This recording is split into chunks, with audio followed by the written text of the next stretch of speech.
নিকট ভবিষ্যতে সরবরাহ সংকটের ফলে সৃষ্ট মূল্যস্ফীতি নিয়ন্ত্রণের উদ্দেশ্যে অভ্যন্তরীণ উৎপাদন বাড়ানোর লক্ষ্যে অর্থনীতির অগ্রাধিকারমূলক খাতসমূহ যেমন কৃষি, এমএসএমই, বৃহৎ শিল্প ও সেবা খাতের জন্য গৃহীত স্বল্প সুদভিত্তিক পূর্ণ অর্থায়ন স্কিমসমূহ অব্যাহত রাখা। প্রসঙ্গত উল্লেখ্য, ইতোপূর্বে কোভিড-19 মহামারীর প্রাদুর্ভাব ও রাশিয়া ইউক্রেন যুদ্ধের কারণে সৃষ্ট অর্থনৈতিক বিরূপ পরিস্থিতি মোকাবেলায় বাংলাদেশ ব্যাংক কর্তৃক কতিপয় পদক্ষেপ গ্রহণ করা হয়। ঋণ পরিশোধ সহজীকরণ তথা ঋণের অংশবিশেষ পরিশোধের মাধ্যমে ঋণ নিয়মিত রাখা। 3টি পর্যায়ে সরকার কর্তৃক ক্ষতিগ্রস্ত বৃহৎ শিল্প প্রতিষ্ঠান কর্তৃক গৃহীত ঋণের সুদ ভর্তুকি সুবিধা প্রদান। শিল্প প্রতিষ্ঠানের শ্রমিক কর্মচারীদের বেতন ভাতা প্রদানের লক্ষ্যে তহবিল সহায়তা প্রদান। রপ্তানি সহায়ক প্রাক অর্থায়ন তহবিল, প্রি শিপমেন্ট ক্রেডিট তহবিল সহ রপ্তানি ও বৈদেশিক মুদ্রা অর্জন অব্যাহত রাখার জন্য বিশেষ তহবিল গঠন। কৃষি, এমএসএমই সহ বিশেষ খাতসমূহকে সহায়তা প্রদানের লক্ষ্যে প্রাক অর্থায়ন পুনঃ অর্থায়ন তহবিল গঠন ইত্যাদি।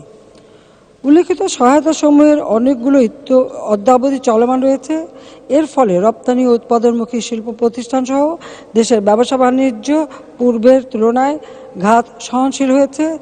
বর্তমানে সরকার ও বাংলাদেশ ব্যাংক দেশের অর্থনীতিতে মধ্যপ্রাচ্য সৃষ্ট সংঘাতপূর্ণ পরিস্থিতির প্রভাব নিবিড়ভাবে পর্যবেক্ষণ করছে। শিল্প ব্যবসা সহ দেশের কোনো খাতে এর প্রভাব অনুভূত হলে পূর্বের ন্যায় প্রয়োজনীয় নীতি সহায়তা প্রদান করা হবে। মধ্যপ্রাচ্যের সংঘাতপূর্ণ পরিস্থিতিতে ইরানের পার্শ্ববর্তী হরমুজ প্রণালীতে জাহাজ চলাচল বিঘ্নিত হলে স্পট মার্কেটের এলএনজি সরবরাহে কিছুটা বিরূপ প্রতিক্রিয়া পড়তে পারে। পাশাপাশি জ্বালানি তেলের মূল্য বৃদ্ধি ও এলএনজির মূল্য বৃদ্ধির সম্ভাবনা রয়েছে।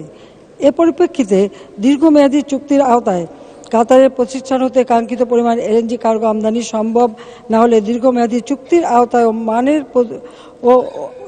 আওতায় এবং ওমানের প্রতিষ্ঠান ও স্পট মার্কেটে হতে অতিরিক্ত এলএনজি আমদানির সুযোগ রয়েছে।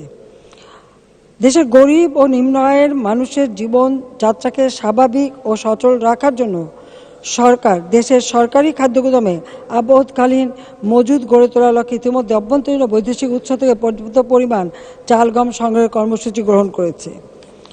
অভ্যন্তরীণ উৎস হতে চাল সংগ্রহের লক্ষ্যে আগামী বোরো ও গম সংগ্রহ 2024 মৌসুমে সর্বমোট 15.75 আসলে এটা এখন 17 লক্ষ মেট্রিক টন খাদ্যশস্য সংগ্রহের লক্ষ্যমাত্রা নির্ধারণ করা হয়েছে। এর মধ্যে 5.00 লক্ষ মেট্রিক টন ধান ও 0.50 লক্ষ মেট্রিক টন গম সরাসরি কৃষকদের নিকট হতে সংগ্রহ করা হবে এবং 11.00 লক্ষ মেট্রিক টন সিদ্ধ চাউল, 1 লক্ষ মেট্রিক টন আতপ চাউল এবং চাউল কল ও মালিকগণের সহিত চুক্তি সম্পাদনপূর্বক সংগ্রহ করা হবে। এছাড়া 2023-24 অর্থ বছরে আন্তর্জাতিক কোটেশনের মাধ্যমে 4 লক্ষ মেট্রিক টন ও G2G ভিত্তিতে রাশিয়া হতে 6 লক্ষ মেট্রিক টন সহ সর্বমোট 10 লক্ষ মেট্রিক টন গম আমদানির চুক্তি সম্পাদিত হয়েছে। ইতিমধ্যে সম্পাদিত চুক্তির বিপরীতে প্রায় 5.87 লক্ষ মেট্রিক টন গম দেশে আনা হয়েছে। চুক্তির অবশিষ্ট গম স্বল্প সময়ের মধ্যে দেশে চলে আসবে।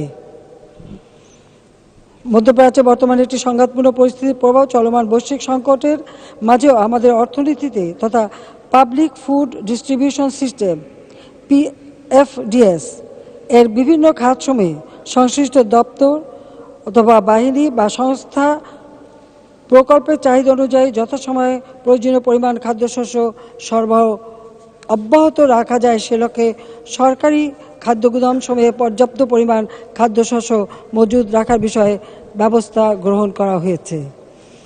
অপরদিকে খাদ্যশস্যের বাজার মূল্য সহনীয় পর্যায়ে স্থিতিশীলকরণ এবং নিম্ন আয়ের মানুষের জীবনযাত্রাকে স্বাভাবিক ও সচল রাখতে খোলা বাজারে OMS-এর মাধ্যমে খাদ্যশস্য বিক্রয় কার্যক্রমে সারা দেশে সর্বমোট 871টি কেন্দ্রে খাদ্যশস্য বিক্রয় করা হচ্ছে।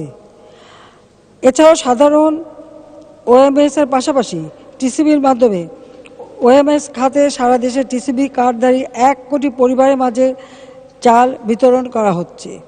এর বাইরে খাদ্যবান্ধব কর্মসূচির আওতায় ইউনিয়ন পর্যায়ে বসবাসরত হতদরিদ্র 50 লক্ষ পরিবারের মাঝে 15 টাকা কেজি দরে 30 কেজি করে বছরে চাল এবং কর্মাভাবকালীন 5 মাস চাল বিতরণের কর্মসূচি চলমান রয়েছে।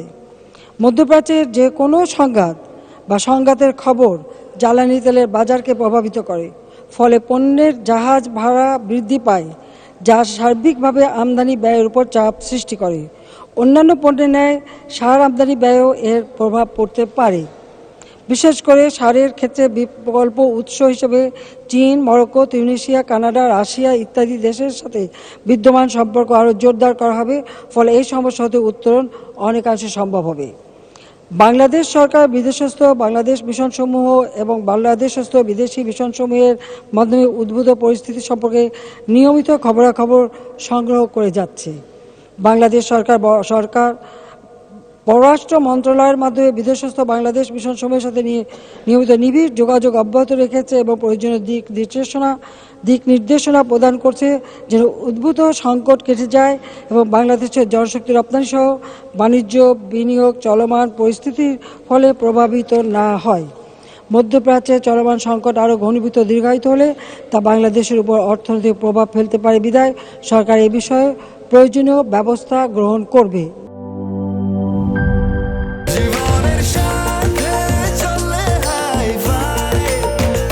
স্বাস্থ্যকর অল টাইম ফ্যামিলি কেক, সব সময় অল টাইম হেলদি লাইফ।